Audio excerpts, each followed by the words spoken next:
اعوذ باللہ من الشیطان الرجیم بسم اللہ الرحمن الرحیم قل من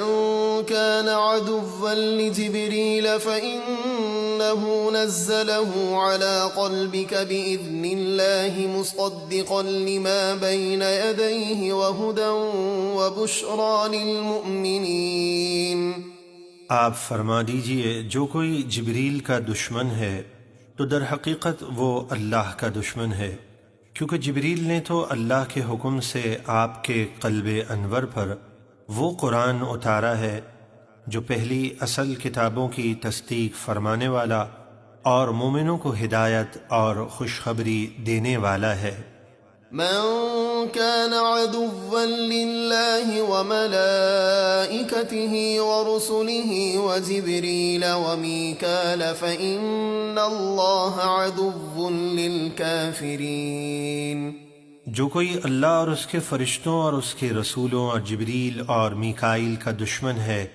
تو بے شک اللہ ان کافروں کا دشمن ہے۔ وَلَقَدْ أَنزَلْنَا إِلَيْكَ آيَاتٍ بَيِّنَاتٍ وَمَا يَكْفُرُ بِهَا إِلَّا الْفَاسِقُونَ۔ اور بے شک ہم نے آپ کی طرف روشن قرآنی آیات اتاری، اور ان آیات کا انکار تو صرف نافرمان لوگ ہی کریں گے۔ أَوَكُلَّمَا عَاهَدُوا عَهْدًا نَبَذَهُ فَرِيقٌ مِّنْهُمْ بَلْ أَكْثَرُهُمْ لَا يُؤْمِنُونَ۔ اور کیا ایسا نہ ہوا کہ جب بھی انہوں نے کوئی عہد کیا تو ان میں سے ایک گروہ نے اسے پس پش ڈال دیا، یعنی عہد سے مکر گئے، بلکہ ان میں سے اکثر تو ایمان ہی نہیں رکھتے۔ وَلَمَّا جَاءَهُمْ رَسُولٌ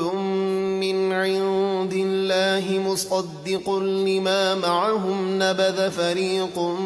مِّنَ الَّذِينَ أُوتُوا الْكِتَابَ كِتَابَ اللَّهِ وَرَاءَ ظُهُورِهِمْ كَأَنَّهُمْ لَا يَعْلَمُونَ۔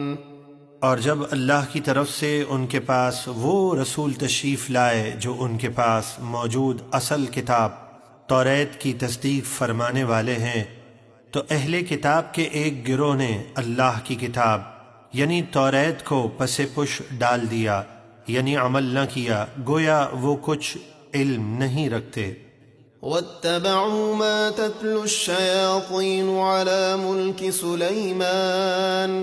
وَمَا كَفَرَ سُلَيْمَانُ وَلَكِنَّ الشَّيَاطِينَ كَفَرُوا يُعَلِّمُونَ النَّاسَ السِّحْرَ وَمَا أُنزِلَ عَلَى الْمَلَكَيْنِ بِبَابِلَ هَارُوتَ وَمَارُوتَ وَمَا يُعَلِّمَانِ مِنْ أَحَدٍ حَتَّى يَقُولَا إِنَّمَا نَحْنُ فِتْنَةٌ فَلَا تَكْفُرْ فَيَتَعَلَّمُونَ مِنْهُمَا مَا يُفَرِّقُونَ بِهِ بَيْنَ الْمَرْءِ وَزَوْجِهِ وَمَا هُمْ بِضَارِّينَ بِهِ مِنْ أَحَدٍ إِلَّا بِإِذْنِ اللَّهِ وَيَتَعَلَّمُونَ مَا يَضُرُّهُمْ وَلَا يَنفَعُهُمْ وَلَقَدْ عَلِمُوا لَمَنِ اشْتَرَاهُ مَا لَهُ فِي الْآخِرَةِ مِنْ خَلَاقٍ وَلَبِئْسَ مَا شَرَوْا بِهِ أَنفُسَهُمْ لَوْ كَانُوا يَعْلَمُونَ۔ اور یہودیوں نے توریت پر عمل تو نہ کیا، لیکن اس جادو کی پیروی کی جو شیاطین سلیمان کے دور سلطنت میں پڑھا کرتے تھے، اور سلیمان نے کفر نہیں کیا، ہاں شیطانوں نے کفر کیا کہ وہ لوگوں کو جادو سکھاتے تھے، اور خصوصاً وہ جادو جو بابل شہر میں ہاروت اور ماروت دو فرشتوں پر اتارا گیا، اور وہ دونوں کسی کو اس وقت تک کچھ نہ سکھاتے جب تک یہ نہ کہہ لیتے کہ ہم تو صرف آزمائش کے لیے بھیجے گئے ہیں، لہٰذا تم جادو سیکھ کر کفر مت کرو۔ بس اس کے باوجود یہودی ان دونوں سے وہ جادو سیکھتے جس کے ذریعے میاں بیوی کے درمیان جدائی ڈالتے، حالانکہ اذن خداوندی کے بغیر وہ اس سے کچھ بھی کسی کو ضرر نہیں پہنچا سکتے، اور وہ ایسی چیز سیکھتے ہیں جو نفع کے بجائے نقصان دیتی ہے، اور بے شک انہیں علم ہے کہ جس نے یہ جادو کا سودا لیا آخرت میں اس کا کوئی حصہ نہ ہوگا،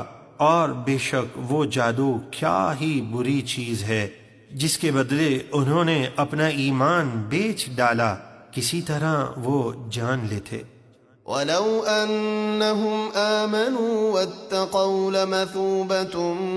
مِّنْ عِندِ اللَّهِ خَيْرٌ لَوْ كَانُوا يَعْلَمُونَ۔